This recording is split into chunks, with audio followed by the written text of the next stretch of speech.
रचना ग्रंथों की रचना ज्ञान में रहती थी। मुनिराज आचार्य भगवंत मुनिराजों को शिक्षा देते थे।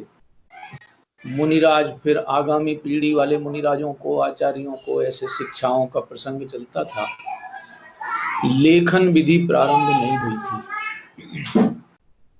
लेखन की प्रक्रिया इस सठखंडागम ग्रंथराज से शुरू हुई है।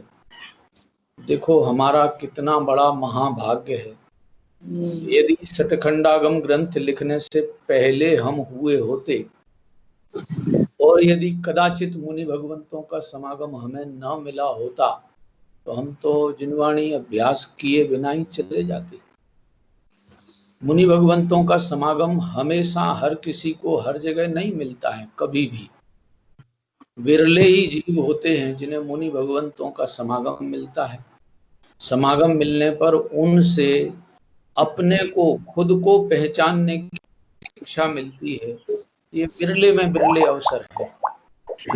जिनेंद्र भगवान की वाणी हमारे समक्ष लेखन के रूप में आई है।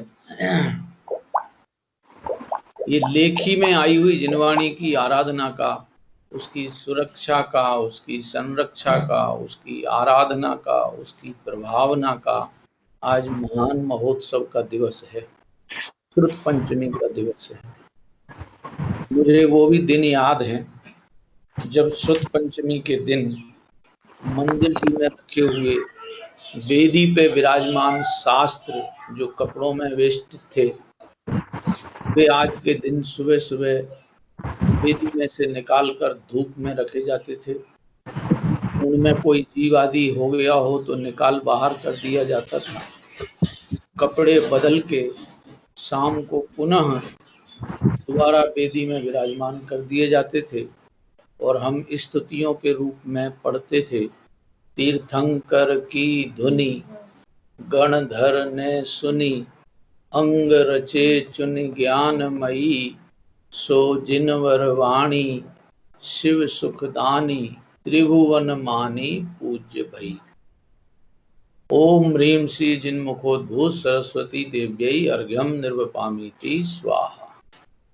बस वो शास्त्र वेदी में विराजमान हो जाया कर।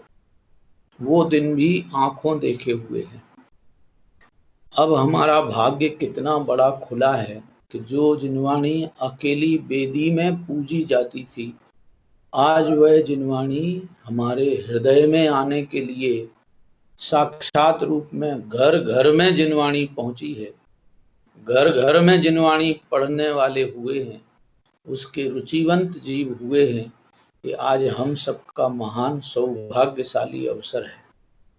निरंतर जब संपत्ति हमें ये जिनवाणी की संपदा मिली है, हमारा कर्तव्य है कि इसको अलमारियों तक ही सुरक्षित ना रखें, इसको कंठ में भी स्थान देवें और अकेले कंठ तक ही स्थान ना देके रह जाएं। इसको हृदय में अपनाएं, क्योंकि यह सर्वज्ञ भगवंतों की वाणी है। इस सर्वज्ञ भगवंतों की वाणी में केवल मेरा हित ही बताया गया है और मेरा तो हित मुझे मिलेगा। इस विश्व में जो जो इस जिनवाणी के रहस्य को समझने का प्रयास करेगा वह अपने हित के मार्ग में लगेगा। जब हित के मार्ग में लगेगा तो अहितकारी कार्यों से अपने को बचाता है। अहितकारी कार्यों में आते हैं मोह, ममता। ममता कहो कि राग द्वेष कहो। इस विश्व में यदि कोई अहितकारी कार्य है तो ये दो ही हैं, मोह और ममता। जब ये मोह और ममता में हम रहते हैं तो जानने का काम तो निरंतर चलता है, पर जो जानने लायक है, जो स्वयं जान रहा है, उस जानते हुए से परिचित नहीं हो पाते हैं। और जिनमें जानना नहीं पाया जाता उनमें से कोई नजदीक का एक दिखाई देता है, उसमें हम अपनत्व कर लेते हैं। ये मोह की महिमा है। और जब जो अपना है नहीं और अपने नजदीक होने से उसमें अहम बुद्धि की गई तो उसके इर्द गिर्द वालों में ममता बुद्धि चालू हो जाती है। बस यही दो हैं, अहम बुद्धि और मम बुद्धि ही इस संसार चक्र में उलझने के, भटकने के कारण है। जिनवाणी हमें ये काम करती है कि वो अहम बुद्धि के लायक कौन है इसकी पहचान करा देती है। जिसको हमने अपना माना है वो अपना तो है नहीं, चाहे वो शरीर हो, चाहे शरीर को हमसे मिलाने वाला कर्म हो, चाहे उन कर्मों से हमें मिलाने वाले राग द्वेष मोह भाव हो। देखो जरा हिसाब किताब कहाँ तक पहचान करने का जरूरत है। शरीर अपना नहीं, क्योंकि इसमें अपना चैतन्य लक्षण नहीं पाया जाता। शरीर को जिसने मेरे साथ मिलाया वह कर्म भी अपना नहीं, क्योंकि उन कर्मों में भी ज्ञान दर्शन लक्षण चेतना नहीं है। कर्मों को जिसने हमसे मिलाया, ऐसे राग द्वेष मोह रूप जो विकारी भाव हैं, वे स्वयं कुछ जानते नहीं हैं, उनमें ज्ञान नहीं है, उनमें आनंद नहीं है, उनमें ध्रुवत्व नहीं है, इसलिए वे भी मैं नहीं हूं। जब मोह राग द्वेष के भाव ही मैं नहीं, तो कर्म भी मैं नहीं। जब कर्म में नहीं, तो यह शरीर रूपी नो कर्म भी मेरा कुछ नहीं लगता। जब शरीर नाम का नो कर्म मेरा कुछ नहीं लगता, तो शरीर के इर्द गिर्द शरीर को मिलाने वाले, शरीर के साथ मिलने आने जाने वाले माता पिता भाई बहन पुत्र पुत्री पत्नी पत्नी जो जो कुछ भी संयोग हैं, वे सब अपने कुछ नहीं लगते, अपने साथ रहते हैं, संयोग में साथ में आए हैं, परंतु वे साथ हैं, अपने नहीं हैं। ऐसी अपनत्व की बुद्धि वहां से हटी। अब वो कैसे हटे? देखो दो तरह से हटने के अवसर होते हैं। संयोगों में से अपनत्व हटे उसके दो अवसर होते हैं। एक तो अवसर का अपने को अभ्यास है। यदि कोई संयोग हमारे अनुकूल ना प्रवर्ते, जो संयोग हमें मिला है वो हमारे अनुकूल प्रवर्तता हुआ ना दिखाई देवे, तो हम उसको हटाने का या उससे स्वयं को हटाने का काम कर लेते हैं। हाँ जी, जो हमें हमारे अनुकूल प्रवर्तते नहीं दिखते, या तो कोशिश भर हम उन्हें अपने से दूर कर देते हैं, और यदि समर्थ नहीं हुए तो उनसे अपने को दूर कर लेते हैं।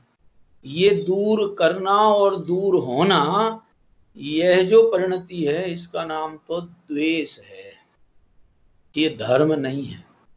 ये तो राग का ही एक और विकृत रूप है। क्यों कि पहली कोशिश तो हमारी ये थी कि ये हमारे अनुकूल प्रवर्तते रहे, वे नहीं प्रवर्तते। फिर हमने जिनवाणी का आश्रय लेकर समझा कि अरे ये सब के सब पूर्व के कर्मों का फल भुगतान करने के लिए हमारे बीच सब के सब धूर्तों की टोली आके मिली है। ये भी भाषा, ये भी अभिप्राय हमारा कोई वितराग धर्म का नहीं है। ये अभिप्राय भी सब का सब हमारी अंतरंग कसाय वृत्ति से खड़ा होता है। जगत के जीवों में कोई खराब है, वो बदलना चाहिए, या मुझे उसे हटा देना चाहिए, या मैं उससे हट जाता हूं, ये परिणति तो कसाय में है। धर्म मार्ग में इस विश्व में बुरापन का कॉन्सेप्ट ही खत्म है।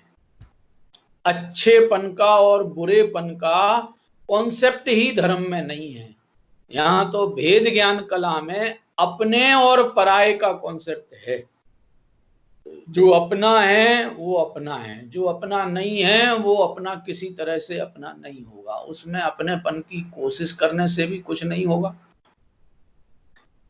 इसलिए उनमें परायापन है, उनका परायापन अलग करने के लिए अपने को माथा नहीं फंसाना है। हमारा जो उपयोग है, हमारा जो ज्ञान है, वो अपने में अपनापन करने में लगे। ये संपदा की समझ हमको जिनवाणी से मिलती है। इसलिए यह जिनवाणी की आराधना में हमारा चित्त निरंतर संपन्न, निरंतर सम्मिलित होने लायक है। और देखो, ये जिनवाणी कोई छोटी मोटी चीज नहीं है। जिनवाणी माने सर्वज्ञ देव हैं साक्षात। जिनेंद्र भगवान की वाणी का नाम जिनवाणी है।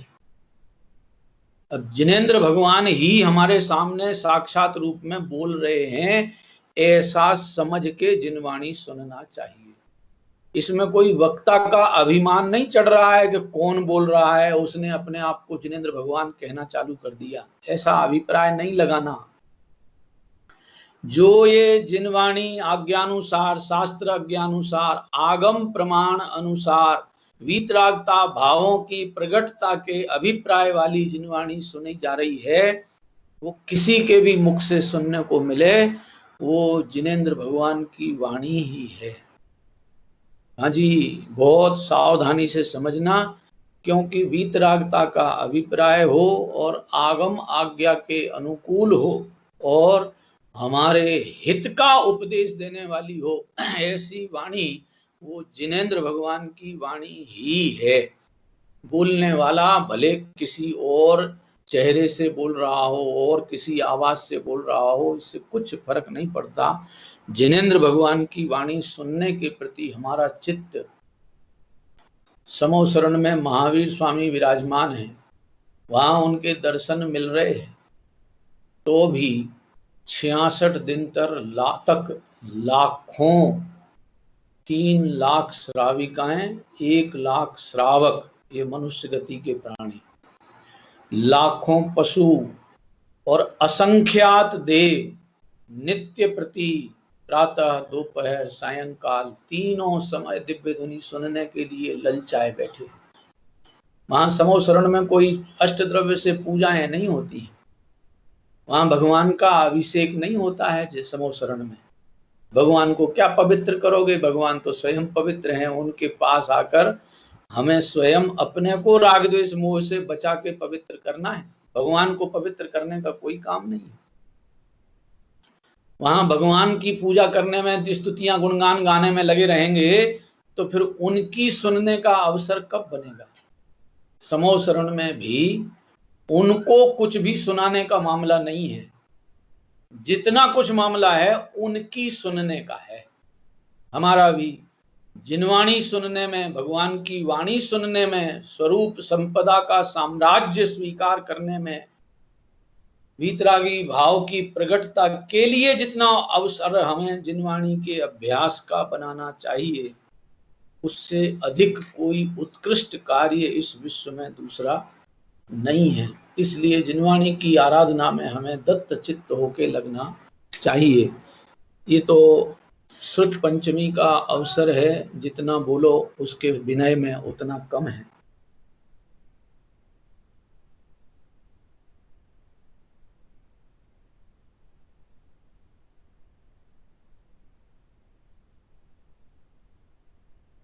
पंडित जी साउंड नहीं आ रही, आवाज नहीं आ रही है।